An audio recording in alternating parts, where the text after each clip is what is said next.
In this video, we're going to do some examples where we find a confidence interval for a proportion.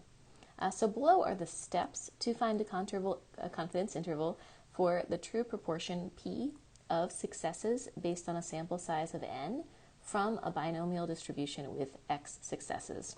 So in other words, we do a sample of size n and we find a sample proportion. Then we want to find a confidence interval for how accurate that sample proportion is.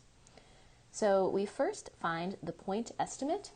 This is also the same thing as the sample proportion, and in general this is given in the problem. P with a hat over it is the sample proportion or the point estimate. That's x over n, or the number of successes over the number of trials. We then find the z-score, or the critical value based on the confidence level. And this appears at the bottom right corner of the z-score table. And critical value, that's the same thing as z-score. So that's the z-score that separates either the 90% of data in the middle from the rest, or the 95%, or the 99%. So the z-score is just going to depend on what level of confidence we want for our confidence interval, and it will be one of these three values. Okay. Then we want to find the standard deviation for the sample proportions.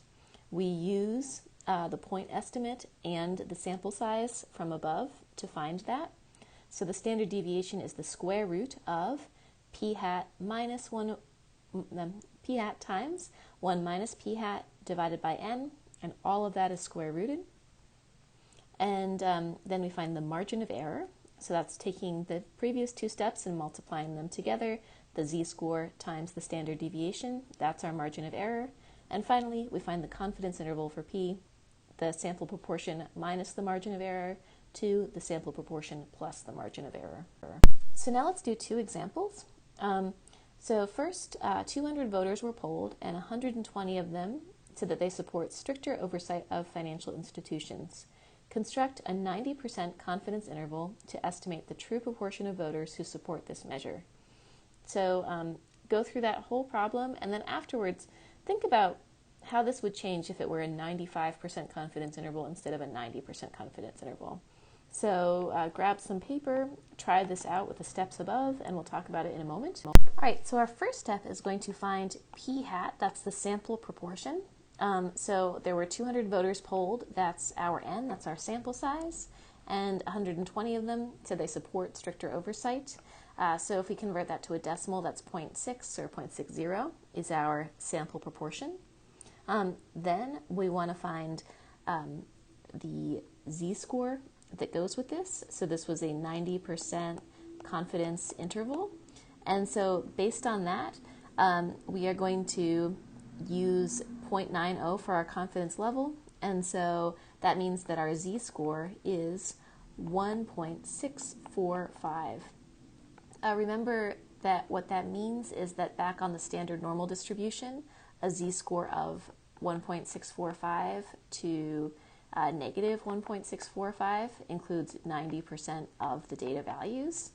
So that's what that z-score means and how we're using it. But we can just find it by looking at the bottom right of the z-score table. Okay, so that is z. And now we also need to find the standard deviation.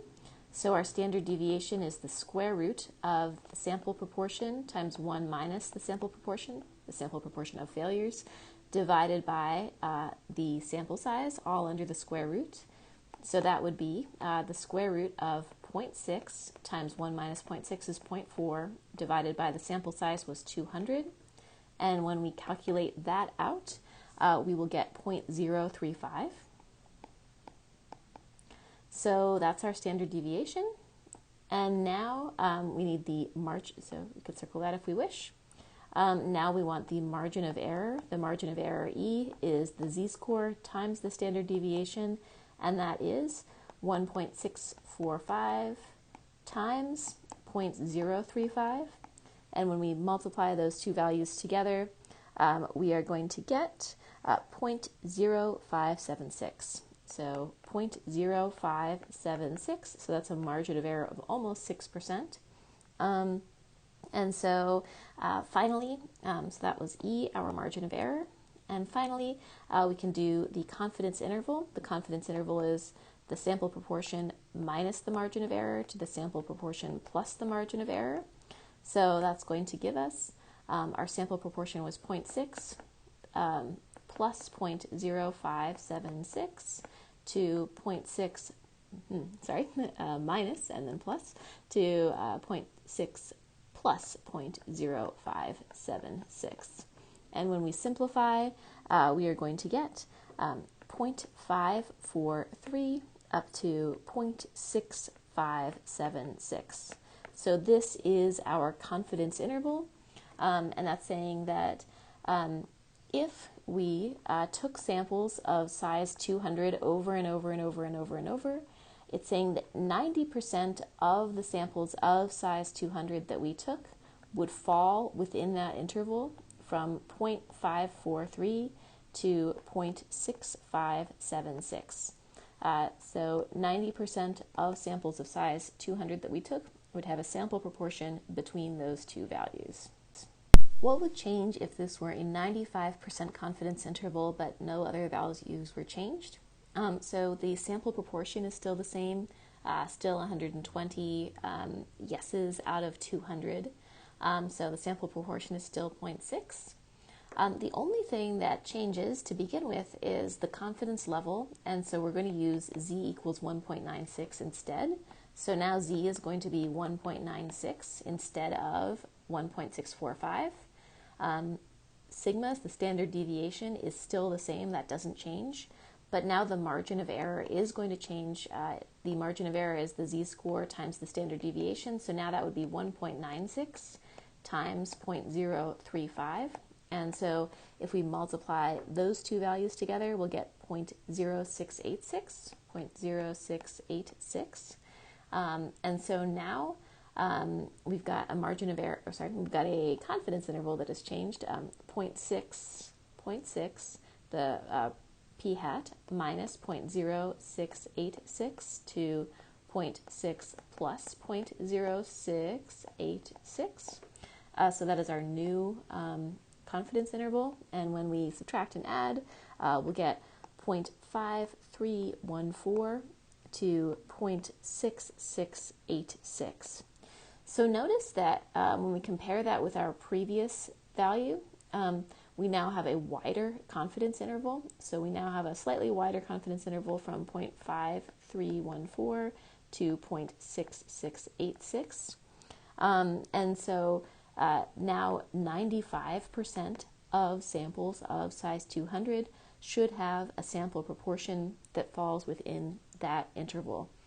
So the interval has to be wider to accommodate a higher level of confidence. We are more confident that the true proportion falls within that interval, and therefore we need a larger interval to be that level of confident. All right, here's another example to try. In a medical trial with 1,200 individuals, 834 of them reported that their symptoms improved. Find a 99% confidence interval for the proportion of people for whom this medication improves their symptoms. So I'd like you to pause and try that out. Okay, so we first need to find p hat, that's the sample proportion, and so that's the proportion of yeses, 834 out of the total 1,200. And if we turn that into a decimal, we'll get 0.695 is our sample proportion, 0.695. So then, if we're finding our z-score, we are now looking at a confidence level of 0.99, and so our z-score is 2.575. So z-score is 2.575. And we also need our standard deviation. That's the square root of the sample proportion, 0.695, times 1 minus the sample proportion. That's 0.305, divided by the sample size, 1,200. And when we take the square root of all of that, we'll get 0.0133. So that's our standard deviation. Now we want our margin of error. So our margin of error is the z-score times the standard deviation. and that's 2.575 times our standard deviation 0.0133. And so when we multiply those two values together, we've got 0.0342. So that's our margin of error. Finally, to get our confidence interval, that's the sample proportion minus the margin of error to the sample proportion plus the margin of error. And so that will give us 0.695 minus 0.034 to 0.695 plus 0.034. So I rounded to 3 decimal places to match with the sample proportion. And then when we add and subtract, we get 0.661 to 0.729. So that is our confidence interval. And again, that's saying that if we took many, many, many samples of size 1200, then 99% of the time that sample proportion would fall within this interval, around 0.695. Would fall within the interval from 0.661 up to 0.729.